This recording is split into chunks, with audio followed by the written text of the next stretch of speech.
What's up, guys? This is Rikk R Treat. I want to welcome you all to the first 2019 episode of The Pumpkin Patch. So before I get started, I want to thank you all for having supported me through the first couple episodes that I did up until now. If you guys are just tuning in, I appreciate you watching, and I hope that you will hit the subscribe button, hit the like button. Whoa, whoa, whoa. Calm down.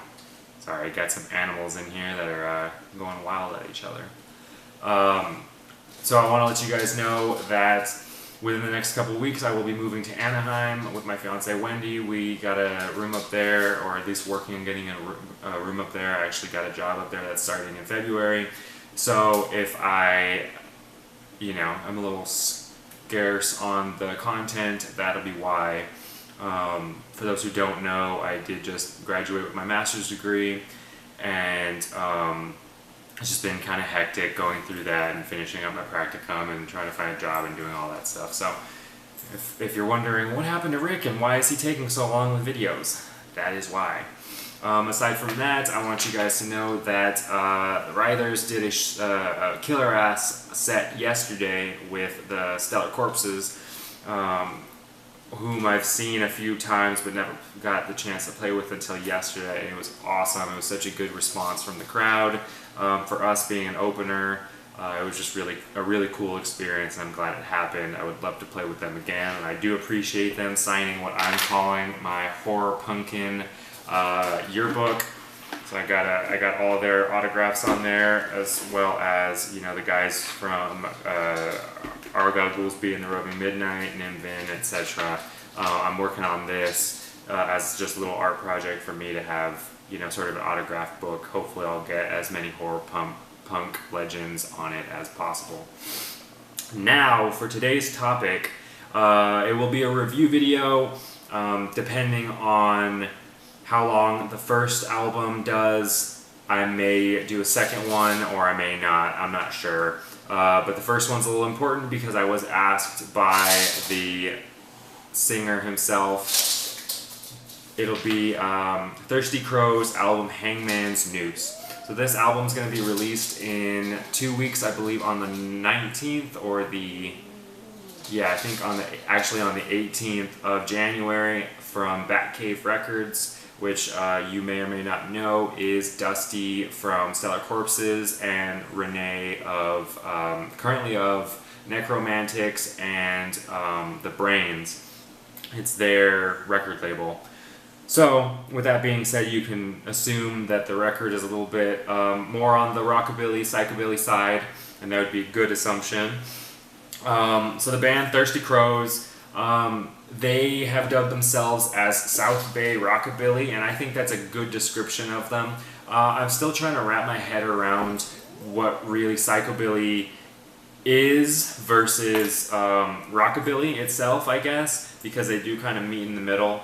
But from what I've learned from watching documentaries and things like that, listening to the music itself, they definitely fit the South Bay Rockabilly sound or label, I guess, or I guess what some I've heard Necroman from Necromantics consider like Tiger Army American psychobilly, which is different than the European psychobilly where it started, and I think that they would fit that category a little bit as well, where it's more Americana, more country influence, but is still a little bit heavier than typical rockabilly.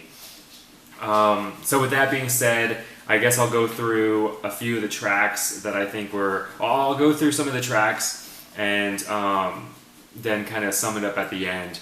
So track one kicks off pretty good. It's a good representation of the band. It's a steady rockabilly shuffle with like 2 solos over it.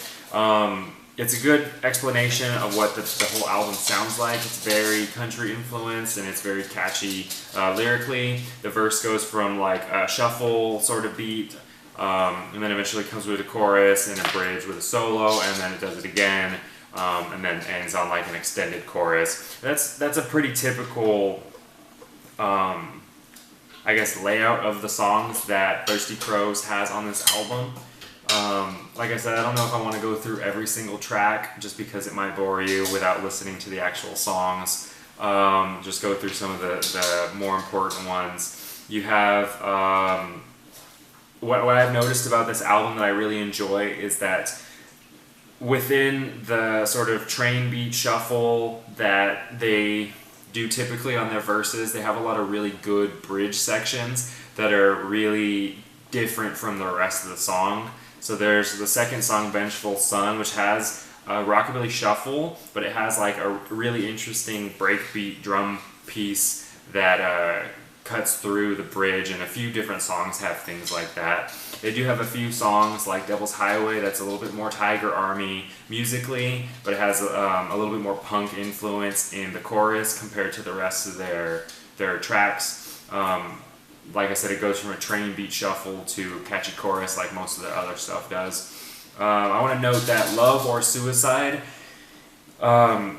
sounds similar, as their 6th track sounds similar to their ending track on the album, which is their cover of Anything Anything. What my theory is that they were working on that song and it sounded like Anything Anything on the guitar, and then they decided maybe that they would cover it.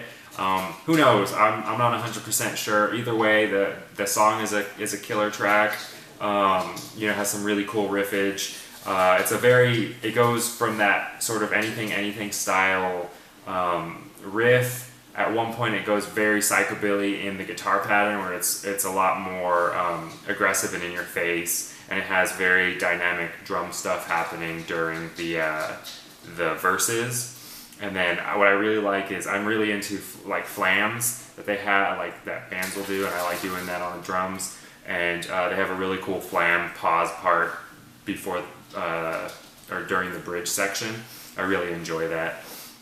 My favorite track on the album is track 8. It's called Midnight Rumble. So it's really cool because this one's sort of your very typical like rock and roll, psychobilly, rockabilly, like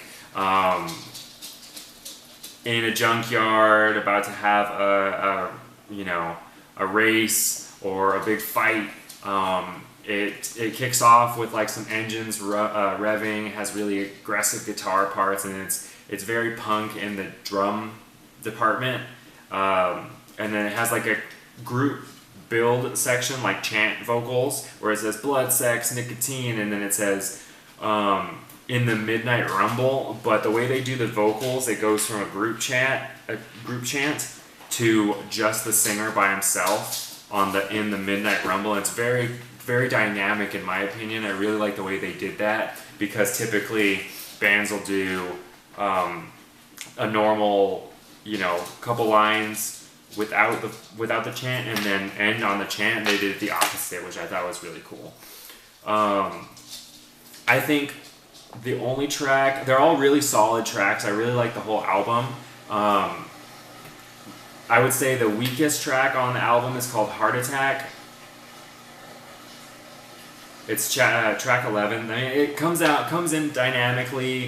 It has some solid backing layers on the vocals for the chorus. But aside from that, I guess in comparison to the rest, it's not as it doesn't stick out as much as some of the other songs. By no means does that make it a bad song or anything. It's just the weakest one on the album. But I guess it's good to be able to say that the whole album is pretty solid and pretty strong itself. I guess my only other complaint is more on a mixing level. I wish that the bass was a little bit more prominent in the mix, which is, I think, typical for like psychobilly bands and rockabilly bands to have the bass stand out a little bit more. You're playing on a double bass. I think that should stand out a little bit more. I think it's a little further back in the mix that I would have put it if I were the one mixing. I think that there are also some dynamic elements that are also sort of toned down. I think there's a lot of drum hits on the crash, things like that could be brought up a little bit more.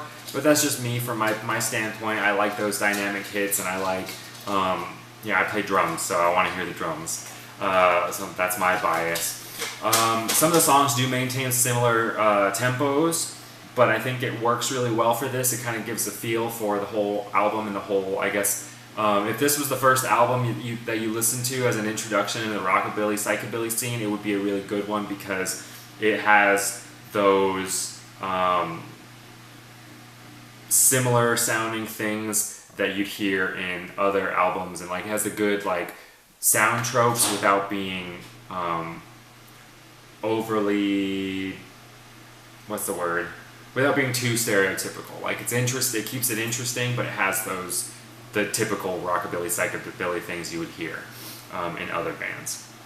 I think that this album would fit really well into like a biker bar jukebox, or when you're getting tattooed, this would be over in the overhead speakers listening to. I think that would be really appropriate for it.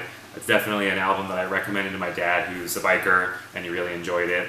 Thematically, most of the songs are about love, vengeance, or drinking, which I think, again, isn't typically out of the ordinary. Those are typical themes for that genre. There's a few songs that are a little bit more monster-ish. I think that one is, where's that one? Heart of Rust, number 10. It has more horror base, where it has songs, or it has like references to movie monsters and things like that, and I think that's pretty cool. As for the art on the album, hopefully I'll be able to screenshot a photo of the album art right now. I think the album really solidifies, or the cover solidifies the whole album musically. I really enjoy the way that it looks. You got the bats coming off of the Hangman. Ideally that's, or at least in my head, I assume that guy is the Hangman that it's talking about, riding into the sunset, basically. And it just looks pretty spooky. Like, I feel like it's a little spookier than the album itself, but it really does a good job of melding together the sort of Western themes that are going on musically throughout this album. Now, like I said, I was thinking about doing a second album review, but I think I might end it right here, and I'm going to ask you guys when it comes out, drop me a message, drop me a comment, let me know, what do you think about Thirsty Crow's Hangman's Noose? Did you enjoy it? What do you think about Batcave Records? I think they have some really good recordings and really good bands on it, and I'm hoping that they continue adding to the lineup. And like I said, I really appreciate Chris for hitting me up and having me do a review about this. Keep up the good work. I'm really enjoying your guys' stuff, especially for it being the first album that I've listened to from you guys. I hope that you guys come through and maybe play some shows in Southern California. I hope I'll get to catch you guys. Alright, with that being said, I am going to sign off because I have some other things to do. As always, I appreciate you guys checking this video out, and please leave a like, a comment, a subscribe, share it, do whatever to help and support. I really appreciate that. And I will catch you guys next time, and my next video will be another review. Stick around for it because it's going to be a doozy.